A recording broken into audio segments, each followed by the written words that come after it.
Muito bom. Vamos lá então. Continuar a parte de evolução estelar. Nós tínhamos falado então que o parâmetro fundamental para a evolução de uma estrela é a sua massa. E bom, nós vimos então que dependendo dessa massa, nós íamos ter estrelas com diferentes temperaturas, para ter diferentes evoluções. Lembra que nós já vimos que quando eu tinha uma estrela avermelhada, ela era uma estrela cuja temperatura superficial era baixa. Quando nós tínhamos uma estrela bem azulada, esbranquiçada, azulada, então era uma estrela bem quente, cerca de 60 mil Kelvin. E o Sol, por exemplo, é uma estrela de uma temperatura razoavelmente baixa, de 6 mil Kelvin, mais ou menos. Muito bom. Aí nós já decoramos. E então agora vem a seguinte pergunta: como se formou o Sol? Bom, na verdade o Sol nós já vimos como se formou. Mas como se formou o sistema solar como um todo? Então, vamos lá. Isso aqui se chama cosmogonia. Percebe? Cosmogonia é a história da origem e evolução do sistema solar. Cosmologia é o estudo da origem e evolução do universo todo. Então, gonia é do sistema solar, logia é do universo. Muito bom. Então, lembra que a evolução de uma estrela de massa leve acaba dando como origem uma anã branca. Então, vamos lá. Como é que faz? Tem uma nebulosa, essa nebulosa vai contraindo. Lembre dessa imagem com essa estrela aqui assim. Mas não é o Sol. O Sol está aqui assim, ó. Está nessa nebulosa ainda, não se formou. Então, o Sol está aqui, obviamente, é como se estivesse lá, tá? Ninguém tirou uma foto do Sol antes dele se formar. Tá? Então, isso é só para dizer mais ou menos como é que é aquilo lá. Então, tem aqui essa nebulosa. Conforme o tempo vai avançando, essa nebulosa, ela, bom, aí tem então a primeira diferença fundamental. Quando nós estávamos falando de nebulosa que ia sofrendo um processo de contração e a forma final ia ser a forma de uma esfera, agora acontece que esta nebulosa já nasceu tendo um movimento numa direção privilegiada qualquer. Então aquela nebulosa já nasceu girando. Porque nós vamos ver em cosmologia. Então, essa nebulosa já estava girando. Aí ela vai sofrendo o processo de contração, normalmente, como nós vimos. E o que nós falamos é que a tendência vai ser chegar a uma protoestrela, e que até agora nós temos dito que a protoestrela era esférica. Só que agora a coisa vai modificar um pouco. Bom, vamos supor que tenha chegado aí de uma forma quase que esférica aqui, mas aí o que vai acontecer? Aquela nebulosa estava em rotação.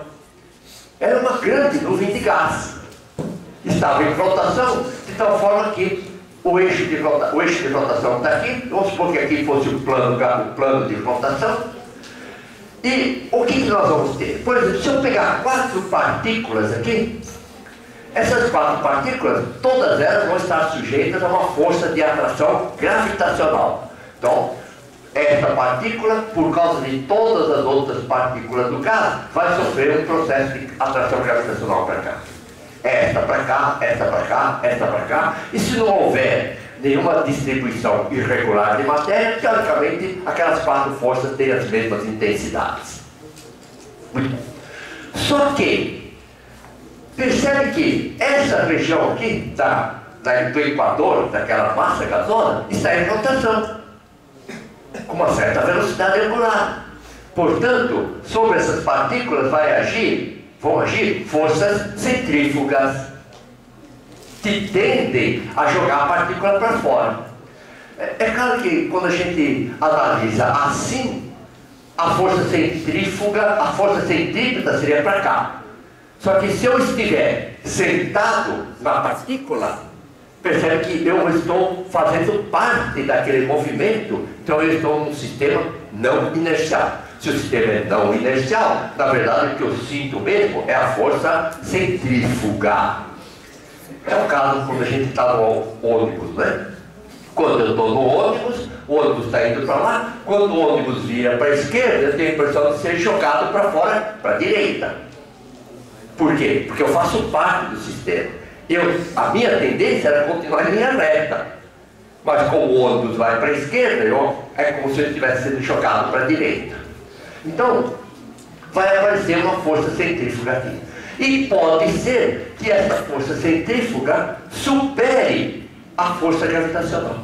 Então, se essa força centrífuga for suficientemente maior do que a força gravitacional, o que vai acontecer é que a resultante vai dar para fora. Enquanto que aqui, nas regiões polares, é claro que existe o movimento, a velocidade angular, mas como o raio é muito pequenininho, a velocidade vai ser muito pequena, e se existir força centrífuga, vai ser muito pequena. Do ponto de vista prático, eu posso imaginar que essa matériazinha, que essa partícula aqui, bem no eixo, não sofre nenhuma força centrípeta. De modo que a tendência vai ser o quê? Essas partículas irem em direção ao plano do Equador, plano de rotação, e estas daqui tendem a sair. Conclusão, aquilo lá começa a alongar no Equador e achatar nos polos. Então, depois de algum tempo, isso daqui vai parecer uma pizza. Então, vai parecer uma pizza bem achatadinha, onde aqui nessa região central eu tenho uma grande concentração de massa, e aqui em volta eu tenho os tomates, eu tenho aqui em volta a matéria que não foi utilizada para formar aquela região central. Então, a gente diz que está havendo a formação de um disco. Então, o que vai acontecer? Bom, percebe que nesta região central tem uma grande concentração de matéria. Portanto, nesta região central, eu vou ter mais ou menos a concentração principal da matéria, e o resto aqui vai estar em rotação. Só que é importante notar que, como isso aqui não é um corpo sólido, as diversas partes, então digamos assim, as diversas camadas aqui vão estar rodando com velocidades angulares diferentes. Então, vamos lá. Aqui, nessas regiões de concentração, nessas regiões de interfaceamento aqui, vão ocorrer os lugares de turbulência causadas por aquilo que nós já tínhamos chamado de atrito hidrodinâmico, né? Quando eu passo a mão na água, que ficam formados uns rodamoinhos. Então, aqui começam a formar turbulências nessas regiões de interfaceamento. Do mesmo jeito, então, como aparece aqui no mar uma região de turbulência. Muito bem. Nesta região de grande concentração, pode ser que a massa é suficientemente grande para que durante esse processo de contração comecem as reações de fusão nuclear. Nasceu o Sol. E aqui em volta continua a matéria girando. Naquelas regiões de concentração, nas regiões de turbulência aqui, nas regiões de interfaceamento das camadas, começa a haver uma concentração de matéria. E nessa concentração de matéria, o que acontece? Por exemplo, quando a gente tem uma xícara com chá e a gente coloca açúcar em demasia, se com uma colherzinha a gente misturar sempre no mesmo sentido, quando eu tiro a colherzinha, o açúcar que não foi dissolvido pela água acaba se depositando no centro da xícara, num montinho. Então, aqui acontece a mesma coisa. Essa matéria aqui vai espiralando, porque ela vai batendo uma partícula na outra, vão perdendo energia e vão espiralando lá para o centro. Conforme vão espiralando aqui para o centro, vai começando a haver uma concentração daquela matéria. Bom, é a mesma coisa, pode acontecer em diversos lugares. Conclusão. O que eu vou ter é que nessas regiões começa a haver a formação de um novo corpo. Se essa massa for suficientemente grande, durante o processo de contração, podem começar a reações de fusão nuclear. E eu tenho a formação de um sistema binário. Por exemplo, uma estrela girando em volta da outra. Se nós tivermos diversos corpos com grandes massas, eu vou ter a formação de um aglomerado de estrelas. Se, no entanto, essas massas aqui não atingirem aquele pelo menos 1/10 da massa solar, nunca vai ser uma estrela, mas vai ser um planeta, a Terra, por exemplo. E bom, é claro que forma um, pode formar um monte de outros lá também. Muito bom. De modo que percebe que planeta, na verdade, em volta de uma estrela, é um caso geral. Aparentemente, não existe motivo para a gente supor que nos outros lugares não aconteça essa mesma coisa. Portanto, estrelas com planetas deve ser o caso mais comum. Ou seja, planeta é um subproduto da evolução estelar. Professor, então, o que diferenciaria um planeta de uma anã marrom? A única coisa que diferenciaria é que a anã marrom não está girando em volta de uma estrela. Se estiver girando em volta da estrela, recebe o nome de planeta. Que é simplesmente uma questão onde ele se formou. Muito bom. Então, agora vamos dar uma limpada. Você disse que acontece essa formação devido a nebulosa já ter uma rotação. Isso. Então, toda nebulosa, de certa forma, tem uma rotação inicial ou ela poderia simplesmente estar vagando em uma linha reta? Então, ela pode estar vagando em linha reta, mas isso não impede ela estar vagando numa linha reta e girando. Quer dizer, nada impede de eu andar aqui em linha reta assim. Mas então, percebe? O porquê que tem essa velocidade de rotação inicial, a gente já vai ver em cosmologia. Para todos os efeitos, vou adiantando, depende do processo de formação da galáxia, ou de partes da galáxia. Obrigado. Quanto à questão da composição, porque em tese é mais hidrogênio, né, na massa, mas quando você tem um planeta, você tem ferro, níquel, cobalto, esses elementos já estão na nebulosa? Esse é um problema ainda não totalmente conhecido, não totalmente resolvido, o problema a gente já conhece, você não sabe a solução, que a gente só fala, bom, então isso significa que no Sol só tem hidrogênio. Mas lembra que nós vimos que não, no Sol tem um monte de materiais pesados, porque eles se formaram da mesma nebulosa. Então, na verdade, quando os planetas se formam, não importa que distância, basicamente eles se formam da mesma matéria que a estrela se formou. E que depois, por causa de radiação solar, aqueles que estão mais perto do Sol perderam parte do material volátil e ficaram mais rochosos. E aqueles que estão mais longe não se aqueceram tanto, o material volátil não foi embora e predomina o gás. Mas lá no centro continua tendo região rochosa.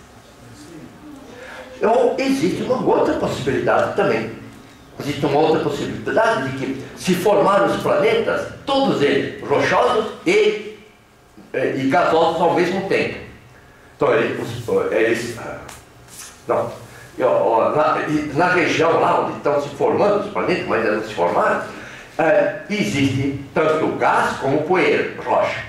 Só que por causa do vento solar, o vento solar vai bater lá e vai empurrar embora a parte mais leve. Empurra a parte mais leve para o lado mais, digamos assim, para longe do Sol. De modo que naquela região onde vai se formar o planeta, não tem mais material volátil, ou tem pouco. Então se forma um planeta rochoso. Enquanto que lá para trás já tinha material rochoso e já tinha material volátil. Chegou mais material volátil. Então, os planetas que vão se formar lá são planetas com rocha e mais material volátil. Qual das duas é verdadeira? Se é que alguma delas é, a gente não conhece outra, mas qual delas é a verdadeira? Ainda hoje a gente não sabe. Professor, isso não tem relação com o fato do Sol ser uma estrela secundária, como o senhor mencionou anteriormente? Porque isso me leva a entender que, como ele foi formado por uma nebulosa oriunda de uma supernova, por exemplo, é isso que eu entendi, haveria a presença de outros elementos químicos mais pesados, que permitiria a formação de planetas rochosos. Claro, tem toda a razão. Vou falar já já. Mas bom, vamos dar uma limpadinha no sistema solar agora. Então, se formou o Sol, se formaram os planetas, mas ainda sobrou um monte de matéria por aí, gás, poeira. Numa determinada época da aborrecência do Sol, lembra que o Sol era uma estrela muito instável. E uma das coisas que ele fazia era perder massa na forma de vento solar de grande intensidade. Então, na época em que o Sol era uma estrela do tipo T Tauri, o vento solar era muito intenso. E lembra que o vento solar é o quê? Além da radiação em forma de luz e calor, escapam do Sol elétrons, prótons, partículas alfa, quer dizer, cargas elétricas com massas. Essas partículas então vão escapar aqui do Sol e vão batendo, conforme elas escapam aqui, elas vão batendo naqueles materiais que sobraram aqui. E vão empurrando aqueles materiais, né? Lembra aquele 1 milhão de toneladas por segundo que a gente falou? Essa matéria então vai empurrando a matéria que estava aqui embora. Então o vento solar assopra a matéria que sobrou lá para longe. E o vento solar consegue assoprar a matéria que sobrou o tão longe para que a matéria chegue aqui naquilo que hoje nós chamamos de nuvem de ouro. Portanto, a nuvem de ouro, digamos assim, é um lixão do material que sobrou depois da formação do Sol, dos planetas, dos satélites e coisas assim. Então, olha lá, está aqui o Sol, a Terra aqui é uma unidade astronômica e aqui está a nuvem de ouro até uns 100 mil anos, lembra que mais ou menos de 10 mil a 100 mil anos de luz. E é nesta região então que se formam os cometas. Então se forma a tal da nuvem de ouro, ou alguns chamam então lá de casca de ouro. Bom, lembra que nós já vimos que de vez em quando então um cometa sai de lá, volta, outras vezes ele passa por aqui de um planeta de grande massa, muda a sua trajetória, então vai passar a ser um cometa periódico. Então, note uma coisa, qual o motivo pelo qual a gente tem tanto interesse em estudar os cometas que vêm lá de longe? Porque esses cometas, percebe que os corpos que ficaram por aqui, eles sofreram, durante esses 4,5 bilhões de anos, eles sofreram a influência da radiação solar. Então, durante esse tempo, eles sofreram modificações na sua estrutura, enquanto que aquele material, aqueles cometas, material que gerou os cometas que estão aqui, esses cometas, como eles estão muito longe do Sol, nesses últimos 4,5 bilhões de anos, eles não sofreram muitas alterações através da radiação solar, porque eles estão tão longe que a radiação solar já influencia muito pouco sobre eles. De modo que, quando um cometa escapa de lá e vem para cá, eu tenho interesse em estudá-lo, porque ele vai me dar ideias de como era a matéria na época em que o sistema solar se formou. Digamos assim que os cometas são uma espécie de fóssil do sistema solar, da formação do sistema solar. Então, a hora que eu consigo observar um daqueles lá, eu tenho informações sobre como era o sistema solar na época da sua formação, como era do ponto de vista de composição química. Agora eu preciso de uma dúvida com essa explicação. Se foi uma só, tá bom. A nuvem de ouro, ela é uma esfera ou é um disco? É meio achatado. É meio achatado. Ah, desculpa. como que a quantidade de matéria era menor? Porque hoje ainda sopra, mas a matéria está se afastando por causa do vento solar ou não? Ela consegue? Então ela não vai além do vento de ordem de jeito nenhum. Então, o vento solar que tem aqui, na época da formação do Sol, o vento solar era mais intenso no sentido de que tinha mais partículas saindo, mas não que elas saíam com maior velocidade. Tá. Bom, então, vamos lá. Continuando então, continuando. Isso aqui nós já vimos, eu vou pular. Muito bom. Agora, formação da Terra. Pois não.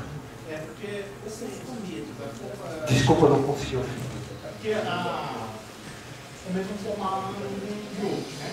Mas a formação deles é parecida com aquela formação dos planetas? Não tem nenhuma teoria de como eles formam? A formação da nuvem do olho? Não, dos cometas em si. Entendi. Não, isso eu não é. Bom, o senhor agora vai falar da formação da Terra, mas o processo é o mesmo, só que lá longe. Já vou falar. Mas só para você ter só para você ter ideia, foi por aglutinação de planetesimais. Fala já.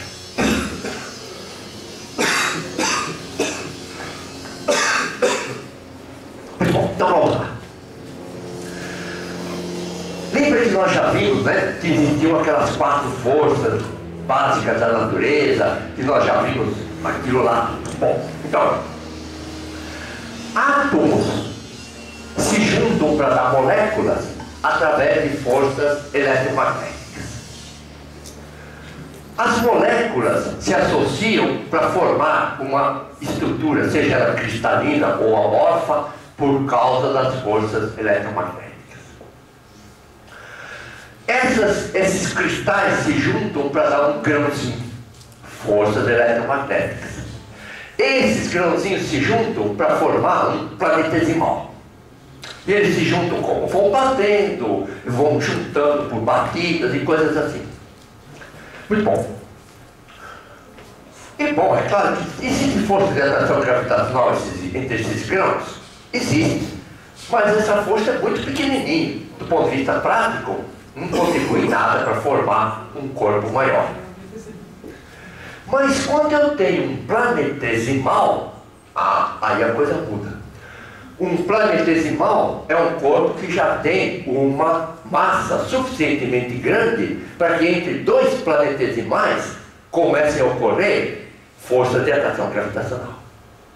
Então, os planetesimais começam, através das leis de Newton, por atração gravitacional, um cair em direção ao outro. E conforme esses planetesimais vão caindo um em direção ao outro, vão se chocando. E conforme eles vão se chocando, vem vindo um planetesimal aqui com grande energia cinética. Aí ele bate num outro e os dois param de um encontro com o outro. Então a energia cinética acaba. Para onde vai essa energia cinética? Deformação. Então ocorre uma deformação durante a batida. Essa deformação causa um atrito entre as partículas. Esse atrito entre as partículas causa calor. Portanto, aqueles planetesimais vão batendo um no outro, se deformando e se aquecendo.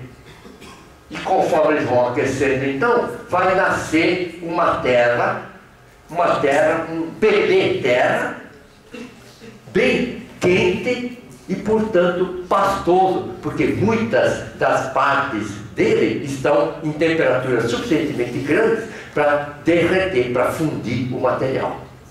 Então, a Terra nasce com um bebê pastoso, como todos os bebês, um bebê pastoso e bem quente, tá claro? Bom, aí conforme o tempo vai passando, essa Terra começa a esfriar, porque chega uma hora que diminui o número de impactos, não precisa acabar, mas pelo menos diminuir o suficiente, para que não haja mais deformação e mais aquecimento. Aí a crosta, que esfria mais depressa, se solidifica, e na região interna ainda hoje continua pastosa. É um magma que está lá dentro. Então, percebe que, na verdade, esse magma atualmente ainda está quente por dois motivos. Um, não conseguiu esfriar totalmente, e dois, no interior da Terra existe uma grande quantidade de material radiativo. E o decaimento radiativo gera energia. Essa energia fornece, esse decaimento fornece energia para que aquele núcleo continue aquecido. Muito bom. Então, aí vem, está aqui a Terra se formou, e bom, não tinha gelo. Possivelmente algum dos planetesimais era de gelo. Só que conforme batia, a maior parte durante a batida esquentava tanto que virava vapor e acabava indo embora. E a Terra, aqui, a crosta está solidificada, mas ainda não está fria, não está solidificada. Mas bom, isso significa então que se tivesse um planetesimal aqui de gelo, ele evaporava logo. E aquele planetesimal de gelo que eventualmente tinha chegado lá dentro, ficou preso pelo resto da matéria e ficou lá, não pode sair. E fica tão comprimido que fica o gelo lá. Pode ser que fica na forma de água ou de vapor, mas fica lá dentro. Um bolsão de água ou um bolsão de vapor. Aí vem um outro planetesimal de gelo e bate aqui. Pode ser que, nesse caso, então, o planetesimal chegue num instante em que a Terra já esfriou o suficiente para que o planetesimal bata, uma parte evapora, mas a outra parte ainda fica na forma líquida na água. Fica na forma líquida na crosta da Terra. Então, daí começam a aparecer os mares e coisas assim. Mas percebe que não tem atmosfera. Por quê? Porque ainda a temperatura está suficientemente quente para que qualquer atmosfera que estivesse por aqui, ela estivesse tão quente que as partículas tinham uma velocidade tão grande que escapavam da Terra. Muito bom. Agora, nesses bolsos, lembra que nós tínhamos falado que ficavam alguns bolsões aqui dentro? Esses bolsões de água podiam se transformar em vapor, a pressão aumenta muito, e algum daqueles bolsões pode ter causado uma erupção vulcânica. E bom, outras coisas também podem causar erupção vulcânica, não só água, mas gases de gás carbônico, hidróxido de enxofre, coisas assim. Então acaba saindo uma erupção vulcânica lá. Durante essa erupção vulcânica costuma sair bastante gás carbônico. Então os gases liberados lá no interior acabam saindo. E uma grande parte dela é de gás carbônico. Existe um pouco de oxigênio também, por causa da água, hidrogênio, mas basicamente é gás carbônico e H2S, sulfeto. Bom, então H2 sulfeto. Bom, sendo que começa a haver, então, liberação de oxigênio também. Só que o que acontece com o oxigênio? Com o oxigênio acontece o seguinte: percebe que na crosta da Terra tem ferro. Na época, ferro livre, porque estava muito quente. Então era ferro mesmo, ele não estava associado com outra coisa. Só que vocês sabem que o ferro é novinho para se oxidar. Então, se aparece um ferro livre aqui, logo o oxigênio que eventualmente saiu daqui, esse oxigênio logo pega o ferro e se transforma em óxido de ferro, que é aquilo que dá aquela coloração avermelhada no chão. Portanto, essa transformação aqui do oxigênio, do oxigênio com ferro para o óxido de ferro, vai diminuindo a quantidade de oxigênio. Quer dizer, se aparecer o oxigênio, logo depois ele se transforma em óxido de ferro. E isso acontece enquanto houver ferro livre na superfície. Só depois que todo o ferro for oxidado, é que o oxigênio posterior que aparece por aqui acaba ficando aqui na atmosfera. Então, nós vamos ter que o oxigênio se junta com ferro, dá óxido de ferro, e com isso, então, a quantidade de ferro vai diminuindo. E a quantidade de oxigênio, com o passar do tempo, tende a aumentar. Então, só quando todo o ferro livre for oxidado é que o oxigênio começa a ficar na nossa atmosfera. Portanto, o gás carbônico agora vai acontecer com ele o seguinte: o gás carbônico que sai durante a explosão, então o dióxido de carbono, ele entra em contato com o cálcio, com o silicato de cálcio, que é um tipo de rocha, e esse silicato de cálcio, então, o gás carbônico entrando em contato com o silicato de cálcio, forma um óxido de silício, que é um quartzo da areia, para todos os efeitos, e forma o mármore, o carbonato de cálcio. Então percebe que o gás carbônico vai diminuindo porque ele vai se transformando em carbonato de cálcio e uma parte do oxigênio em areia. Então, agora, e como é que aumenta o oxigênio? Bom, percebe que tem água aqui. Essa água, uma parte está em forma líquida, uma parte está em forma de vapor. Nas altas atmosferas aqui da Terra, alguma coisa aí de 100, 200 km de altura, eu tenho vapor d'água. Só que, quando o ultravioleta incide no vapor de água, o ultravioleta pode quebrar a molécula de água. O oxigênio, que é mais pesado, fica aqui e o hidrogênio escapa. De tal forma que, com essa desintegração de molécula de água pelo V, eu começo a ter mais oxigênio aqui. Por outro lado, então isso aqui, a água mais o V quebra a água, dá o hidrogênio mais o oxigênio. E existe um outro processo de enriquecimento da nossa atmosfera com o oxigênio. E esse processo, que é o processo mais importante, é a fotossíntese. Então, o que acontece? Há muito tempo atrás, havia algumas plantas, algas, muito primitivas, mas que elas tinham a característica de que, conforme elas recebiam o gás carbônico do ar, ajudado pela luz do sol, era um processo qualquer, que eu não vou falar, é um processo de fotossíntese, ocorre a liberação de gás de oxigênio. Então, isso que é o processo de fotossíntese. O grosso modo, claro, eu não entendo o detalhe, os detalhes não fazem parte aqui do nosso curso, e eu também não sou especialista no assunto. Muito bom. E aqui existe, então, troca de águas e crucídeos que, de alguma forma, alimentam a planta. Muito bom. Então, com isso, então, a atmosfera da Terra foi sendo enriquecida com o oxigênio.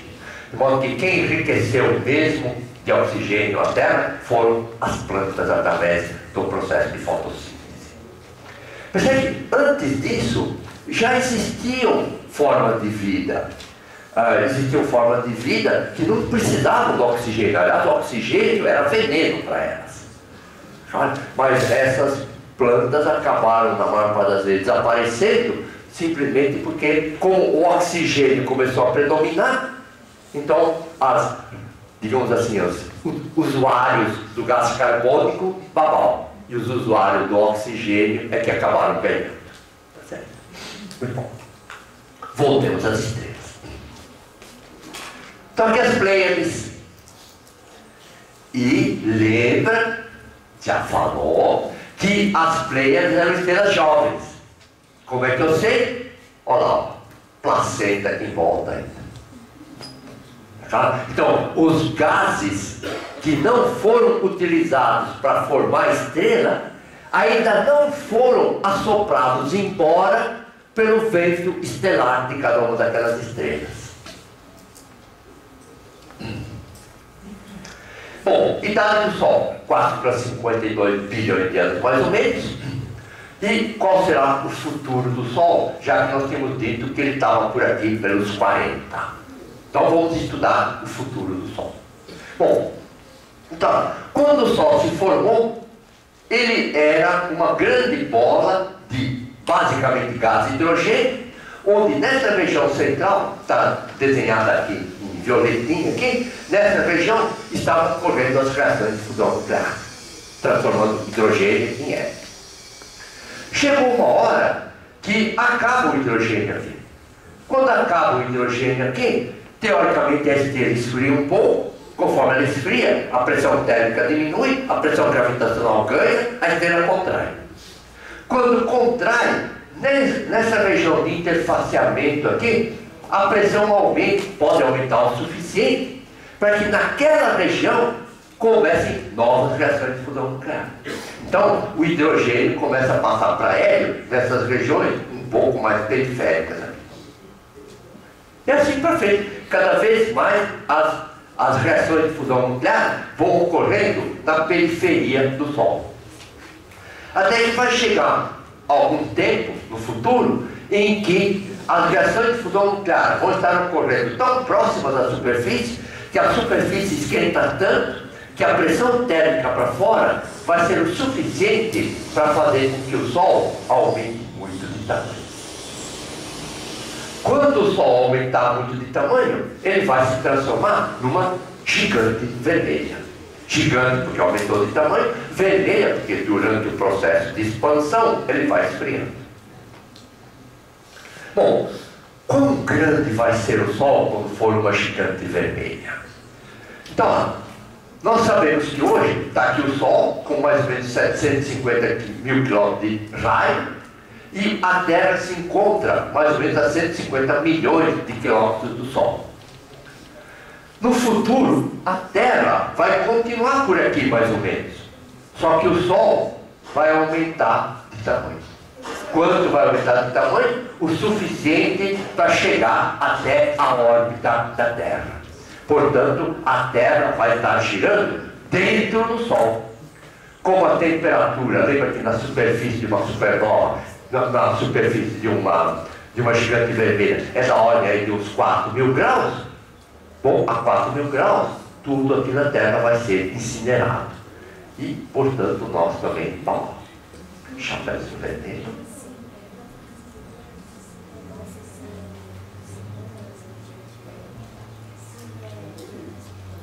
Não, a pergunta dela é, quando a estrela se transformar numa gigante vermelha, ela vai explodir? Não.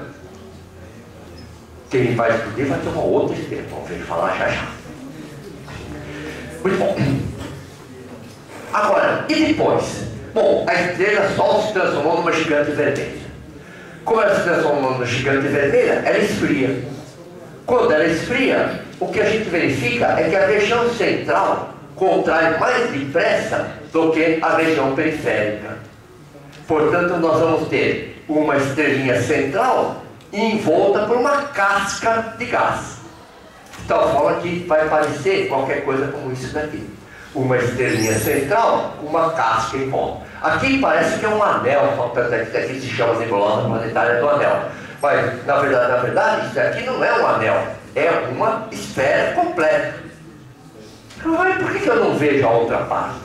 Porque percebe que se eu olho diretamente daqui para cá, a espessura é essa daqui. Mas se eu olhar inclinado, percebe que a espessura é maior. Então aqui nas partes laterais eu estou olhando inclinado, enquanto que na parte central eu estou olhando de pé, de topo. Portanto, como tem menos gás para atravessar, eu consigo ver sem ver a casca que está em volta. Eu vejo através da casca. De modo que aqui no centrinho aqui está uma estrela como vai ser o Sol. Então, essa estrelinha que fica lá no centro recebe o nome de uma anã branca. Por quê? Porque ela vai ser uma estrela pequena, anã. E vai ser muito quente, porque as poucas reações de fusão nuclear que ainda estiverem ocorrendo, vão estar ocorrendo muito próximo da superfície. Portanto, onde ocorre as reações de fusão nuclear é uma região muito quente. Portanto, vai ser uma estrela muito quente, branca, e muito pequena, anã branca. Aqui eu coloquei a Terra só para ter ideia de comparação do tamanho. Então, provavelmente o Sol, com toda aquela massa que sobrar, vai ser mais ou menos do tamanho da Terra. E aí compara então com o tamanho do Sol hoje, quando comparado com o tamanho da Terra. Muito bom. E aqui tem diversas nebulosas planetárias. Então, são estrelas que estão basicamente mortas. Então, é capaz que hoje até elas morreram, tá? Mas quando essas fotos foram tiradas, eu tenho as estrelinhas centrais aqui. Às vezes não dá nem para ver, mas ela está lá. As estrelinhas centrais e em volta aquilo que parece uma nebulosa planetária. Daí o nome de nebulosa planetária.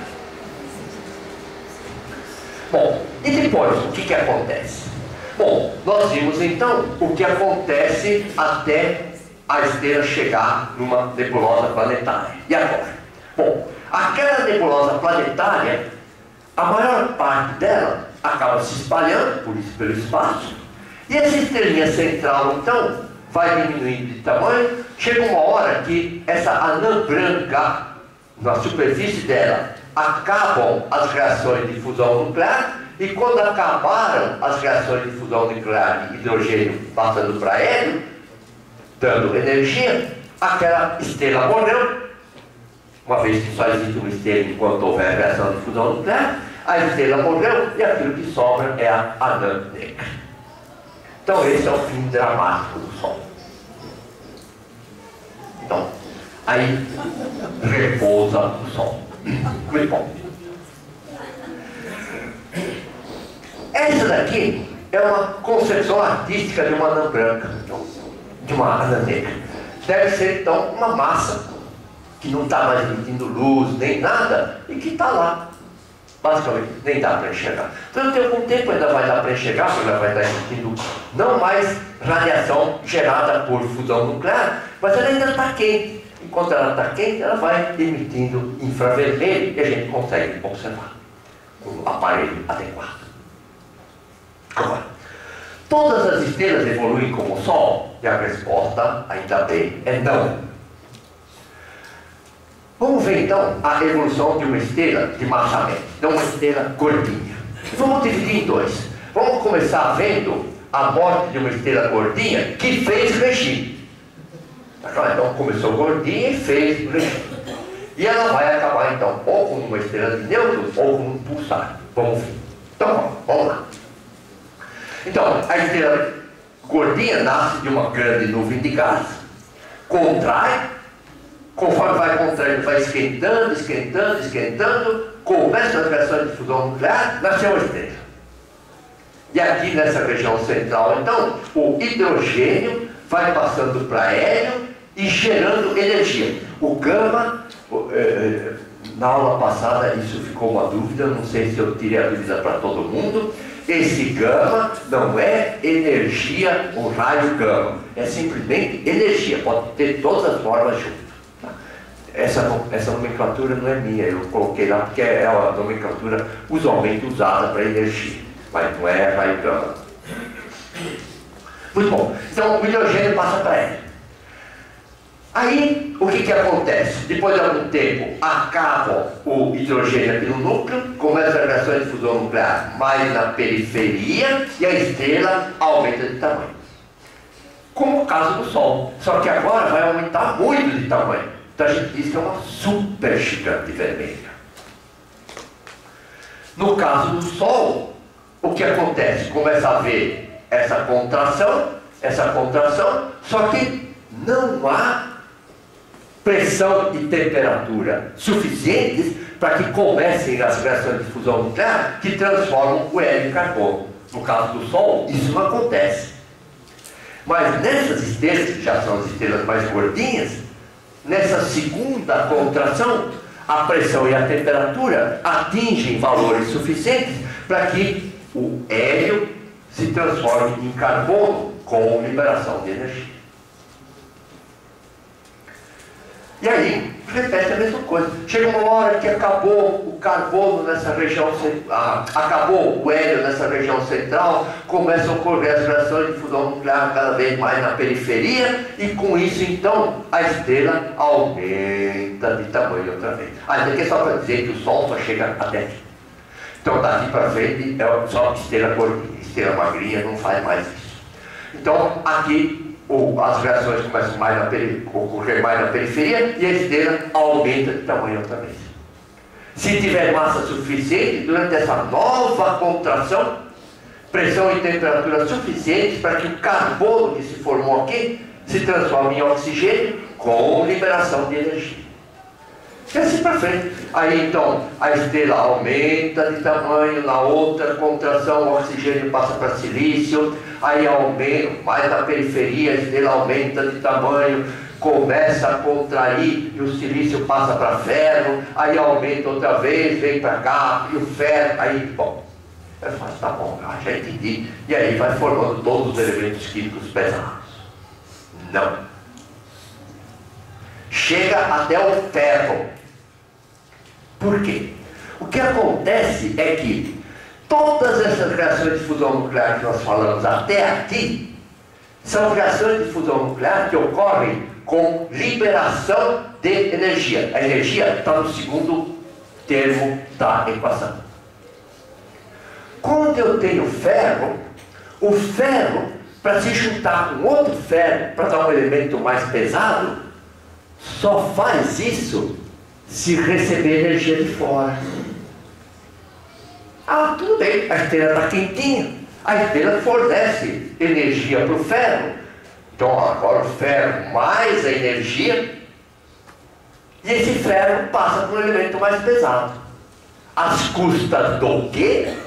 Do calor que a estrela forneceu para o ferro. Ué, mas se a estrela forneceu calor para o ferro, a estrela esfriou. Se a estrela esfriou, não tem mais jeito de fornecer energia para o ferro. De modo que, do ponto de vista prático, o ferro é o elemento químico mais pesado que pode ser sintetizado no interior de uma estrela. E aí, o que acontece? Bom, como não tem mais reação de fusão nuclear, o que acontece é que essa matéria que está aqui dentro, então, se transformou em ferro, aí esse ferro começa a concentrar, não tem reação de fusão nuclear lá naquela região central, então a temperatura não aumenta muito, portanto, não aumenta basicamente, a pressão térmica não aumenta e a estrela começa a colapsar. Conforme ela vai colapsando, o que acontece? Lembra que aqui no centro eu tenho um monte de prótons e um monte de elétrons, um monte de partículas que elas começam a se concentrar. Conforme elas vão se concentrando, elas começam a se transformar em nêutrons. Os prótons e os elétrons começam a se juntar. Não que o elétron comece a girar em volta do próton, mas o próton e o elétron se unem para formar o nêutron. Lembra que é um pouquinho mais complicado que é agora. Lembra que o nêutron decaía em próton e elétron. Agora os elétrons e os prótons começam a se juntar através das forças fracas atuantes. Então, isso aqui começa a se transformar em nêutron. Portanto, aí, o núcleo da estrela se transforma em nêutron, e conforme o tempo vai passando, bom, o silício passa para ferro, o oxigênio para silício, o silício para ferro, o ferro para nêutron. Em outras palavras, conforme o tempo vai passando, essa estrela começa a ficar uma estrela basicamente de nêutrons. Uma estrela de nêutrons é uma estrela onde a matéria está extremamente concentrada, onde se atinge densidades de milhões de toneladas por centímetro cúbico. Mas é gás. É um gás de matéria que a gente chama de matéria degenerada. Não vale mais o princípio da exclusão de Pauli. É o ferro ou essas cargas que criam o campo magnético da estrela de nêutrons? Não entendi. É o ferro ou essas cargas que criam Ambos. O ferro, porque vai estar girando em direções privilegiadas. E as cargas elétricas, porque criam um solenoide. Muito bom. Agora, vamos ver como morre uma estrela gordinha que não fez regime. Então, vamos lá, vai dar supernova. Bom, é a mesma coisa. a estrela lá se transformou numa gigante vermelha, numa supergigante vermelha, contraiu na primeira passagem de hidrogênio para hélio, depois que acabou, passou por uma supergigante vermelha, contraiu, e bom, aqui é que vem a coisa diferente. Durante o processo em que o carbono passa para o elemento mais pesado, é um processo altamente energético. Então, a liberação de energia é muito grande. Acontece que nessas estrelas, como a massa é muito grande, essa camada de gás aqui em volta do núcleo funciona como uma camada adiabática, não deixa o calor passar. Então o que acontece? Aqui dentro vai esquentando, esquentando, esquentando, que é um acúmulo de energia, e essa energia não consegue escapar. Até que chega uma hora em que essa energia aqui vai estar tão concentrada, mas tão concentrada, em que nem essa capa aqui em volta vai conseguir segurar. Então, o que acontece é que a estrela explode. Então, percebe que gerou muita energia, não conseguia sair, não conseguia sair, não conseguia sair. Quando saiu, saiu de forma explosiva. E esse processo é um processo muito energético. Então, a liberação de energia é muito grande. Em questão de alguns minutos de explosão, pode liberar mais energia do que o Sol libera vai liberar, né, durante todos os seus 10 bilhões de anos. E aí é que então aparece a formação dos elementos mais pesados. Por quê? Aqui dentro, lembra que eu tinha carbono. Só que esse carbono então aqui explodiu e essas partículas começaram a sair. Só que a explosão ocorreu basicamente iniciando aqui no centro, enquanto que as partículas que estavam aqui fora ainda estavam paradas. Então o que acontece? Essas partículas começaram a bater nas partículas que estavam com velocidade menor. E conforme essas partículas mais pesadinhas, aí, o carbono, iam batendo nas outras partículas, elas iam sofrer processo de fusão nuclear. E durante esse processo então de fusão nuclear, foram se formando os elementos químicos que a gente conhece lá. O oxigênio, o silício, o ferro. Isso já podia formar no interior de uma estrela comum. Mas agora, as velocidades das partículas envolvidas é tão grande que mesmo essas partículas ainda podem se chocar com outras, formando os elementos químicos mais pesados. Então o cobre, a prata, a platina, o ferro, o ouro, o chumbo, o urânio, sei lá mais o quê. Então, todos os elementos químicos mais pesados do que o ferro se formaram durante explosões de supernovas.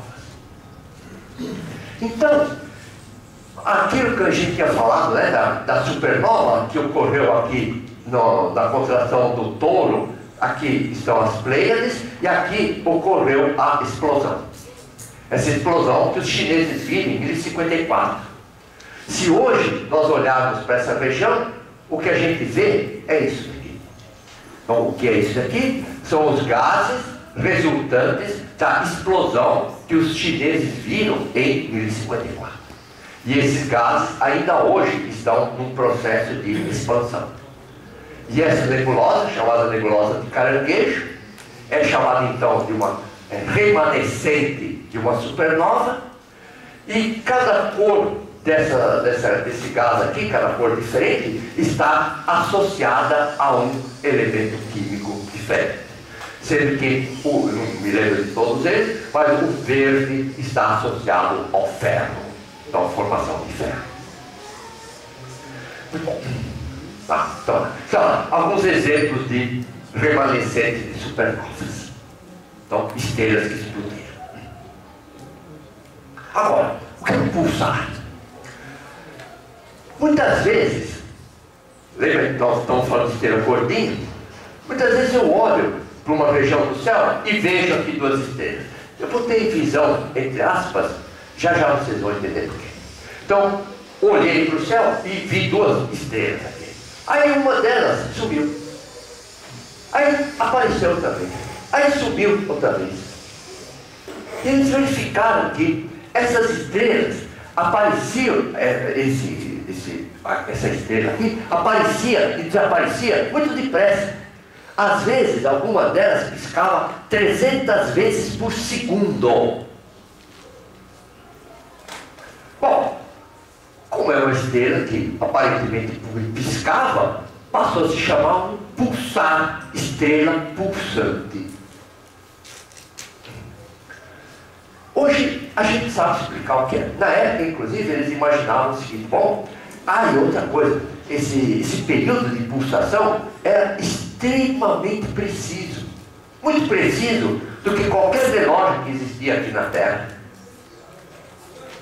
Então eles imaginaram, bom, esse fenômeno é uma coisa tão precisa e tão rápida que deve ter sido um alienígena que está mandando informações para a gente. Olha, eu estou aqui, eu estou aqui, eu estou aqui. Possível? É, mas certamente a gente procura uma explicação mais científica inicialmente. E essa explicação vem então do seguinte: lembra que nós vimos que o final daquelas estrelas que fizeram o regime era uma estrela de nêutrons. Só que isso é uma teoria, porque ninguém tinha visto uma estrela de nêutrons. Exatamente porque ela é muito pequenininha e já está no finalzinho da sua geração de energia, até fraquinha. Então eles gostariam de comprovar aquela teoria. Então eles imaginaram o seguinte: imagine que nós tivéssemos uma estrela de nêutrons. Então vamos supor que existe estrela de nêutrons. E essa estrela de nêutrons gira em torno desse eixo amarelo aqui. Só que essa estrela de nêutrons é uma estrela que tem campos magnéticos muito intensos. Então tem um ímã interno, alguma coisa como se fosse um ímã interno, muito potente. E vamos supor então que eu tenho aqui os campos magnéticos saindo do lado norte, vindo para o sul e coisas assim. Só que as reações de fusão nuclear estão ocorrendo aqui, por aqui assim. Só que as reações de fusão nuclear, elas estão emitindo uma luz muito vagabundinha. Mas quando os elétrons que estão aqui assim passam por aqui, eles passam por uma região de grande campo magnético muito intenso. Lembra que o campo magnético é mais intenso perto dos polos. Então, o que acontece? Quando os elétrons passam por aqui, esses elétrons são cargas elétricas com uma certa velocidade atravessando campos magnéticos intensos. Cargas elétricas em campos magnéticos sofrem um processo de aceleração e cargas elétricas aceleradas emitem luz. Essa luz sai aqui então perto dos polos. Você vai falar, mas aqui não ocorre também? Ocorre, mas aqui os campos magnéticos são muito fracos, então isso não dá para perceber. Mas aqui nos polos, sim. Então a radiação só sai aqui nos polos. Imagine que eu estou aqui na Terra com um radiotelescópio. Então agora está explicado por que eu botei o aspas aqui. Que na verdade eu vejo essas estrelas basicamente através do comprimento de onda rádio. Então são radioestrelas e não estrelas que estão emitindo na região visível do espectro. Portanto, no meu radiotelescópio eu vou obter aquelas ondas que chegaram de lá. Só que, como essa estrela está girando aqui, o polo vai ficar, aparentemente está girando aqui assim. E como a radiação só sai pelo polo, é como se eu tivesse um farolete lá no polo apontando e girando aqui assim. Portanto, eu só vou ver essa estrela quando a radiação passar pelo meu telescópio. E quando a radiação chegar na Terra, porque o polo está apontado para a Terra.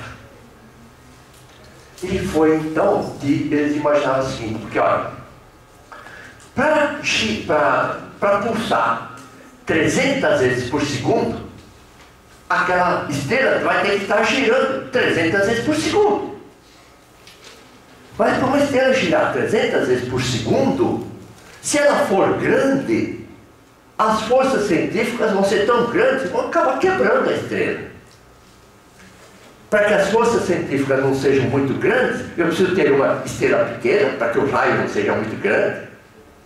Lembra que a força centrípeta varia diretamente com o raio? Então eu preciso ter um raio pequeno, de tal forma que a aceleração centrípeta não seja muito grande, e ainda eu preciso ter uma massa muito grande concentrada numa região muito pequena, para a atração gravitacional ser suficiente para não deixar a esteira quebrar.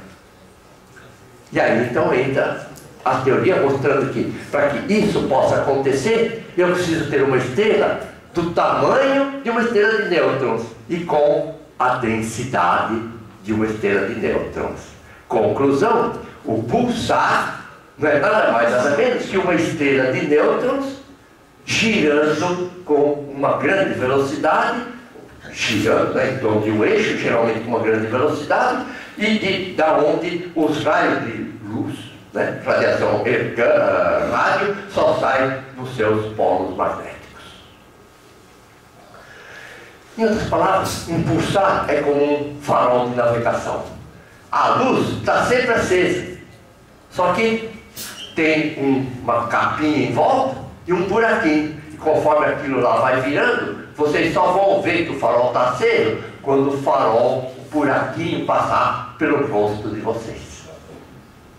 Então é isso que a gente imagina que seja um pulsar, uma estrela de nêutrons com alta rotação, com campos magnéticos muito intensos e onde a luz só sai pelos polos magnéticos. Professor, você falou que ela pisca 300 vezes por segundo. Algumas, não todas. Não todas, mas algumas. Então, mas aí no caso não seria 150 vezes por segundo que ela gira, porque a luz vem dos dois polos. Então... Mas nem sempre o outro polo passa pela Terra. A luz do outro polo passa pela Terra. Percebe, pessoal? Esse polo aqui, conforme ele girar, ele vai girar aqui em cima. Então ele vai sempre iluminar lá para cima.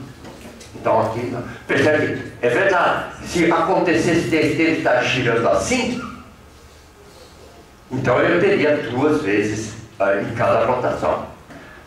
Aí a probabilidade já é menor. Muito bom. Agora, existe um tipo novo o tipo não é novo, né? Uma nova descoberta de um tipo de estrela, que é aquelas em que os campos magnéticos são muito maiores do que das estrelas de nêutrons. Essas estrelas receberam o nome de estrelas magnéticas, magnestar. Esses magnetar são estrelas realmente com campos magnéticos muito grandes. Sabemos muito pouco ainda sobre elas. Bom, agora a evolução de uma estrela de massa realmente muito grande. Então, a evolução de uma estrela obesa e que no final então vai dar um buraco negro. Então, coragem, olha. No começo é tudo a mesma droga. A protoestrela vai contraindo, começa as reações de fusão nuclear, começa a passar hidrogênio para hélio, começam a ocorrer as reações de fusão nuclear cada vez mais na superfície, a estrela se transforma numa super gigante vermelha, aí ela vai começando a contrair, conforme ela vai contraindo, ela vai esquentando, novas reações de fusão nuclear vão ocorrendo e ela continua contraindo, novas reações de fusão nuclear e ela continua contraindo. Ou seja, o que a gente percebe é que nessas estrelas, conforme elas vão contraindo, elas vão se aquecendo, só que de nenhum instante o aquecimento é suficientemente grande no seu interior para que a pressão térmica para fora seja suficientemente grande para se opor eficientemente à pressão gravitacional. Ou seja, nessas estrelas, sempre a pressão gravitacional é maior do que a pressão térmica. Bom, então o que acontece? Se a pressão gravitacional é sempre maior que a térmica, não tem jeito de parar isso daqui. Ou pelo menos a gente não conhece nenhum jeito de parar isso. Então,